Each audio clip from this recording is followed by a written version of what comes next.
Hey guys, it's Charlie. So today we're going to be talking about a true-life DC Comics story about Batman and Superman back during Death in the Family. Recently at New York Comic-Con, Jim Starlin, who's the creator of Thanos, mostly known for that, but who also wrote a lot of DC Comics stories, revealed that around the time he was doing the Death in the Family storyline, there was also this crazy DC Comics push from editorial to give a character AIDS. So I'm going to play this unbelievable story. You just won't believe how nuts it gets. You will be face-palming halfway through this, and it only gets worse. So here we go. You wrote a story for DC where you got to kill Robin, which, you know, was kind of shocking at the time. But we, the fans, of course, voted on this. We wanted to see this happen. So did you get that because you were known as the Death Guy?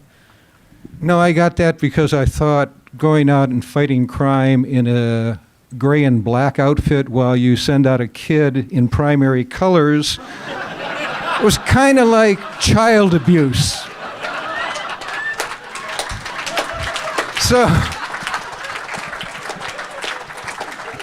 So when I started working on Batman, I was always leaving him out, Robin out of the stories, and Denny O'Neil, who was the editor, finally said, "You got to put him in." And you were like, "I'm going to kill him." Well, it's even weirder than that. It was at the beginning of the AIDS epidemic, and DC had this great idea. They put in a suggestion box and said, "Which character should we give AIDS to?" And we'll do a special story. Oh man, this got real dark. Dark. I stuffed it with robins. Every day I was sticking robins in there. But they recognized my handwriting and they threw all the robins out. And Jimmy Olsen won.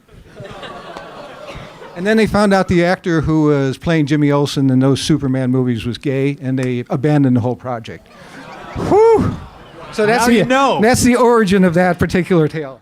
So the Superman actor that Jim Starlin mentioned in this was Mark McClure. He's still alive today. Like, he didn't die of AIDS or anything like that. But you can't believe how not okay something like that is from editorial. So that's the kind of stuff that would happen back in the 70s, like before PC culture, before things like this were taken a little more seriously. But it is both hilarious and horrifying at the same time. So if you guys want me to do more videos like this, where I do true comic book stories from behind the scenes that are way more interesting than a lot of the stuff that they're doing in the TV shows and the movies right now, then I'll totally do more. But I just saw this story and could not believe it. It was crazy. Like, everybody knows the story about the 1-900 number of whether or not they should kill Robin, which is a big story in and of itself. But the idea that Jim Starlin wanted to get rid of his Robin, get rid of Jason Todd by giving him AIDS, stuffing the ballot box, is just the craziest thing ever. One, because that's just an absolutely ridiculous way to get rid of a character.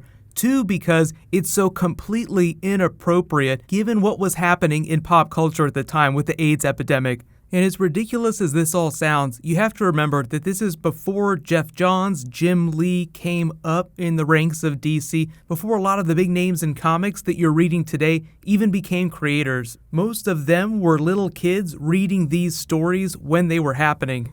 So let me know what your favorite comic book story is from behind the scenes. It could be about the movies or the comics industry, but you typically find more big crazy stories like this from the days before social media existed. Because if some publisher at like Marvel or DC tried some stunt like this, everybody would find out about it instantly and freak the hell out. Everybody involved would be fired and there'd be this huge scandal. So the funny thing about this too is that he also talks a lot about the creation of Thanos and stuff. So when we do more Avengers videos, I'll do more Jim Starlin true life stories. Those old comic book creators have the best stories ever. Stories that would never make it into the movies or TV shows. Jim Starlin said that at various points, Stan Lee hated his guts and would tell the rest of editorial to ignore all the stories that he was coming up with. So in slightly happier comic book news, Doctor Strange is coming up. I'll be doing a whole bunch of Doctor Strange videos, but the United States won't be getting the movie till next week. Not this week, but next week. Some of you might be able to see the movie later this week, so please don't post too many spoilers in the comments. But be sure to subscribe to get everything. Whole bunch of Marvel, whole bunch of DC coming this week. While you guys wait for my next video, you can click up top for the Mirror Master Flash trailer for this week's episode, and you can click down here to learn why the Deadpool movie just completely destroyed everyone else's marketing campaigns this year, including Captain America and Batman v Superman. So thank you so much for watching, everybody. Let's high five. I'll see you guys tonight.